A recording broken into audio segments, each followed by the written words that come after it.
بسم الله الرحمن الرحیم. الحمد لله والصلاة والسلام على رسول الله. اما بعد، با درس سوم کتاب دروس اللغة العربیة لغیر الناطقین بها در خدمت شما عزیزان و همراهان گرامی هستیم. امید است که تا آخر ما را همراهی بکنین و از این درس نیز کمال استفاده را ببرین. الدرس الثالث، درس سوم. بیت البیت، کتاب الکتاب، قلم القلم، جمل الجمل.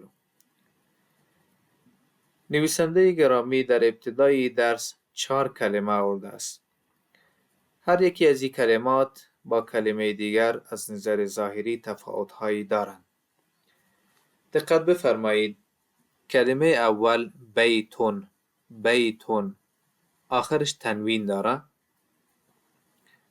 اما امی کلمه در اینجا الف لام داره و در آخر تنوین نداره. بیتون البیتو.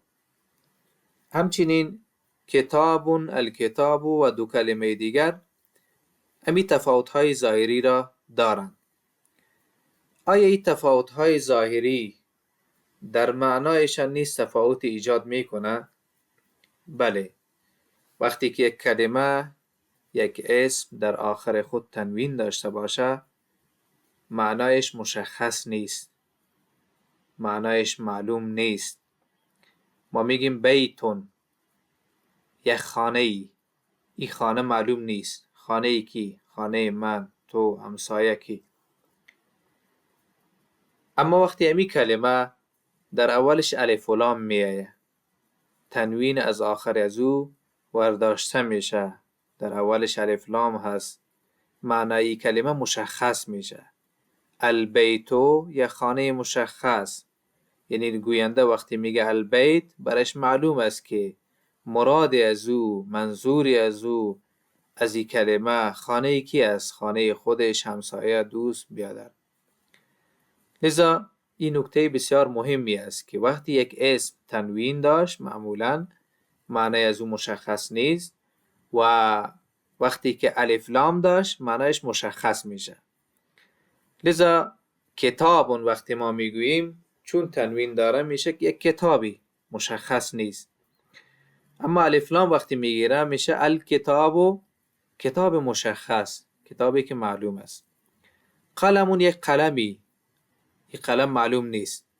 اما وقتی الف لام گرفته میشه القلم، قلم مشخص یا قلم معلوم. جمل شتر، یک شتری. کدام شتر؟ شتر مشخص و معلوم نیست. وقتی میگیم الجمل و الف لام در اولش میاریم و تنوین از آخرش ور میداریم میشه شتر مشخص، شتر معلوم. از آنجایی که در ادامه درس ما از چیزهای مشخصی گپ میزنیم، چیزهای معلوم و مشخصی گپ میزنیم، از این جهت در ابتدای درس این نکته را به ما گوشزد کرد که وقتی یک کلمه تنوین داشته باشه معنایش مشخص نیست، اما وقتی که الف لام داشته باشه معنای از او مشخص میشه که ما این را در ادامه درس بیشتر توضیح میدیم. ببینید در ادامه میگه القلم مکسور، قلم شکسته است. آیا این قلم مشخص است؟ بله، قلمی که ما میبینیم در پیش روی ماست، این قلم مشخص شکسته است. خب اینجا دقت بفرمایید، یک نکته را بسیار مختصر و کوتاه برایتان میگوییم که این جمله ما از دو کلمه تشکیل شده است. کلمه اول القلم و کلمه دوم مکسور. القلم جمله با ای آغاز شده، جمله با ای شروع شده و ما درباره قلم گپ میزنیم. لذا در علم نحو زبان عربی به این کلمه که در ابتدا قرار میگیره و درباره از این صحبت میشه بر از اون میگن مبتدا، و کلمه ای که بعد از اون میایه او خبر است. یعنی ما میگه القلم مکسور، قلم شکسته است. ما میخوایم چی بگوییم؟ اینجا درباره قلم صحبت میکنیم، درباره قلم گپ میزنیم که قلم شکسته است. خبر شکسته شدن این قلم مشخص را به مخاطب میدیم. لذا ای قلم مشخص میشه و از او به عنوان مبتدا یاد میشه، کلمه ای که مشخص است و در ابتدای جمله قرار داره، و این خبری از او است، یعنی ما درباره از این خبر داریم. خب در ادامه درس، الباب مفتوح، دروازه واز است. اینجا دقت بفرمایید که الباب الف لام داره، لذا مشخص هست، دروازه معلوم، دروازه ای که ما میبینیم. خب درباره دروازه ما خبر میدیم که دروازه چی حالت داره، میگیم مفتوح، باز هست. الباب مفتوح، دروازه باز هست. الولد جالس، پسر نشسته است. الولد دقت میفرمایید که الف لام داره، لذا یک پسر مشخص، پسر معلوم که ما میبینیم، در پیش روی ما قرار داره. خب این پسر چی حالت داره؟ درباره این پسر ما خبر میدیم. خبر چی است؟ خبری است که جالسون، او نشسته است. و المدرس واقف، و مدرس استاد ایستاده است. در اینجا هم دقت بفرمایید که المدرس الف لام داره، لذا یک مدرس مشخص منظور ما است که اینجا ایستاده است.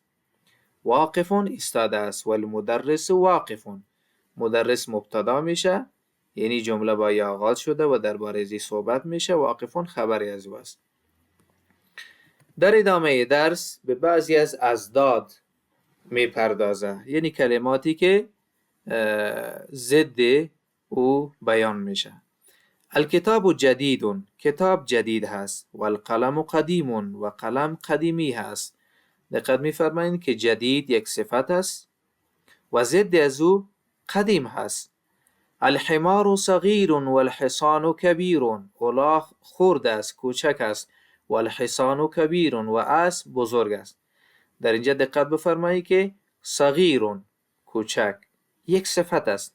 ضد از چی است؟ کبیر، بزرگ هست، یعنی در مقابل از کبیرون قرار داره. الکرسی مکسور، چوکی یا صندلی شکسته است.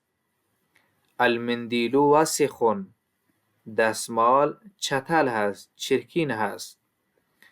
الماء بارد، آب سرد است. ما درباره آب خبر میدیم، صفت آب را بیان میکنیم که سرد هست. القمر جمیل، ماه زیبا هست. البیت قریب، البیت قریب، خانه نزدیک هست. دقت میفرمایید که البیت اینجا الف لام داره، لذا خانه مشخص منظور ماست. البیت قریب، خانه نزدیک هست. و المسجد بعید، و مسجد دور است. اینجا قریب یک صفت است، ضد از او، مقابل از او بعید، دور هست. الحجر ثقیل و الورق خفیف، سنگ گرنگ هست، سنگین هست. و الورق خفیف، اما کاغذ یک ورق سبک هست. ثقیل گرنگی یا ثقیلی و سنگین بودن یک صفت است و در مقابل از او خفیف سبک است. اللبن حار، شیر گرم هست. اللبن حار، شیر گرم است. القمیس نظیف، قمیس جامه نظیف، نظیف و پاک هست. به تمرین های درس دقت بفرمایید. اقرأ واکتب مع ضبط اواخر الکلمات، بخوان و نوشته کن مع ضبط اواخر الکلمات، یعنی آخر کلمه را مشخص بکن که تنوین میگیره یا نمیگیره. خب در اینجا دقت بفرمایید. مسجدون الف لام نداره، لذا در آخرش تنوین میه، مسجدون. اما المسجدو الف لام داره، در آخرش تنوین نمیه. تفاوتی در چی است؟ تفاوت در این است که این کلمه اول مسجدون معنیش مشخص نیست، المسجد معنیش مشخص هست، یک مسجد مشخص که در ذهن ماست. الماء الف لام داره، لذا در آخرش تنوین نمیه. ماء الف لام نداره، در آخرش تنوین میه. البیت الف لام داره، لذا در آخرش تنوین نمیه. بابون تنوین داره و الف لام نداره. قلمون هم به همین صورت.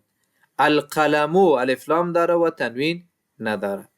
الکلبو سگ الف لام داره. کلبون الف لام نداره و تنوین داره. قمیسون جامه الف لام نداره تنوین داره. ولدون تنوین داره. الحجر سنگ الف لام داره لذا آخرش تنوین نمیه. اگر کسی بگو الحجرون غلط میشه. الولدو الف لام داره لذا تنوین نداره. حمارون الف لام نداره و تنوین داره. الحمارو الف لام داره. الحصانو الف لام داره. حصانون الف لام نداره لذا تنوین داره. در همه ای کلمات نکته را دقت فرمودین که وقتی که کلمه الف لام داشتن نباشه، یک اسم الف لام داشته نباشه، در آخرش تنوین میه، تنوین را قبول میکنه، و وقتی که الف لام داشته باشه در آخر خود تنوین را قبول نمیکنه. تمرین دوم کتاب اقرأ واکتب، بخوان و نوشته کن. المکتب مکسور، میز تحریر شکسته است.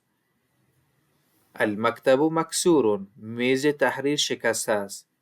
در اینجا وقتی که گوینده ای جمله را میگوید المکتب میز تحریر، و میز تحریری که مشخص است، منظورش مثلا میز تحریر خودش است. المدرس جدید، مدرس استاد مشخص جدید است، نو آمده است. القمیس وسخ، جامه چرکین است، چتل هست. در اینجا هم منظورش یک جامعه مشخص هست، چرا که الف لام آمده در اول کلمه. اللبن بارد، شیر سرد هست. المسجد مفتوح، مسجد واز هست. الحجر کبیر، سنگ بزرگ هست. اللبن بارد والماء حار، شیر سرد است و آب گرم است. الامام جالس والمدرس واقف، امام نشسته است و استاد یا مدرس ایستاده است. القمر بعید، ماه دور است.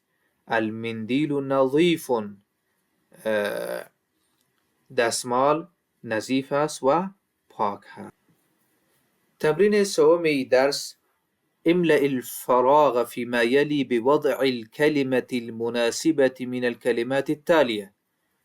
در جای خالی از کلماتی که در بالا گذاشته، در جای خالی از این کلمات استفاده بکنیم. ببینید الحجر سنگ چی هست؟ ثقیل. الحجر ثقیل، سنگ گرنگ هست، سنگین هست. القمر جمیل، القمر جمیل کلمه اول، ماه زیبا هست. المندیل وسخ، دستمال چرکین هست. الباب مفتوح، الباب مفتوح، دروازه واز هست. الورق خفیف، الورق خفیف، کاغذ سبک هست. اللبن حار، اللبن حار، شیر گرم هست. تمرین چهارم درس املأ الفراغ فيما يلي بوضع كلمة مناسبة. خوب است که دوستان از فکر خودشان کار بگیرند، اما برای او عده از دوستانی که نو عربی را شروع کردن ما همکاری میکنیم و جاهای خالی را با کلمه مناسب پر میکنیم. در اینجا دقت بفرمایید، کلمه اول را خودش حل کرده. البیت نظیف. باردون یک صفت است، ما چی بیاریم برای از خوب است؟ باردون. الماء باردون، الماء باردون. بعید، القمر بعید، القمر بعید. جالس، الطالب جالس، یا الاستاذ جالس. الكتاب قديم. القلم مكسور. البيت قريب. الأستاذ واقف. الحصان كبير. المدرس جديد. الکلمات الجدیده، خلاصه ای از کلمات جدیدی که در این درس ما یاد گرفتیم. القمر ماه، جدید جدید، قدیم قدیم، وسخ چتل چرکین، نظیف پاک نظافت، حار گرم، بارد سرد، صغیر کوچک، کبیر بزرگ، مفتوح واز، مکسور شکسته، ثقیل گرنگ سنگین، خفیف سبک، جمیل زیبا، واقف ایستاده، جالس نشسته. نجم النجم، نجم یک ستاره ای، النجم ستاره مشخص. رجل مردی مشخص نیست، الرجل یک مرد مشخص. دیکن خروس، الدیکو خروس مشخص. طالب شاگرد یا محصل، محصلی که معلوم نیست. الطالب محصل معلوم و مشخص.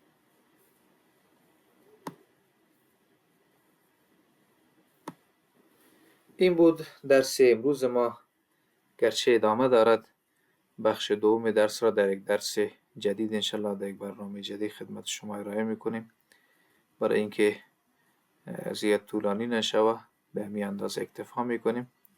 امید است که برای دوستان مفید واقع شده باشه. منتظر نظرات دوستان هستیم. برای بهتر شدن درس دوستان نظراتی دارن حتما کامنت بکنند. کامنت های شما رو میخوانیم انشالله و در حد توان به آن جامعه عمل میفوشانیم. السلام علیکم و رحمت الله.